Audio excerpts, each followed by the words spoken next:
நெல்லை மாவட்ட மேற்கு தொடர்ச்சி மலைப்பகுதியில் பெய்த கனமழை காரணமாக மணிமுத்தாறு அருவியில் வெள்ளப்பெருக்கு ஏற்பட்டுள்ள நிலையில் சுற்றுலா பயணிகள் குளிக்க தடை விதிக்கப்பட்டுள்ளது. இது குறித்த கூடுதல் விவரங்களோடு இணைக்கிறார் செய்தியாளர் குருசரன்.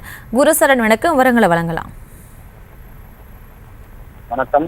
தென்கிழக்கு அரபிக்கடலில் நிலவும் வளிமண்டல கிழக்கு சுழற்சி காரணமாக தமிழகத்தில் நேற்று முதல் 6 நாள் மிதமான கனமழை பெய்யும் என வானிலை ஆய்வு தெரிவித்திருந்த நிலையில் தமிழகத்தில் பல்வேறு பகுதிகளில் கனமழை பெய்து வருகிறது.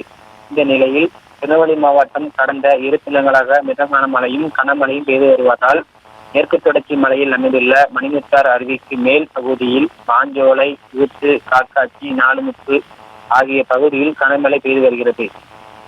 இதன் காரணமாக மணிமுத்தாறு அருவியில் வெள்ளப்பெருக்கு ஏற்பட்டுள்ளது. இதனால் சுற்றுலா பயணிகள் பாதுகாப்பு நலன் கருதி குளிக்க தடை விதிக்கப்பட்டுள்ளதாக வனத்துறை தெரிவித்துள்ளனர். விவரங்களுக்கு நன்றி குருசரன்.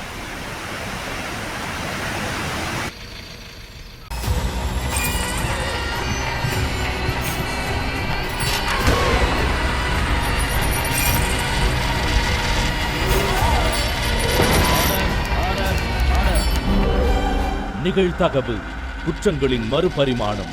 நாள்தோறும் இரவு 10 மணிக்கு இணைந்திருங்கள் நமது நியூஸ் தமிழ் தொலைக்காட்சியோடு.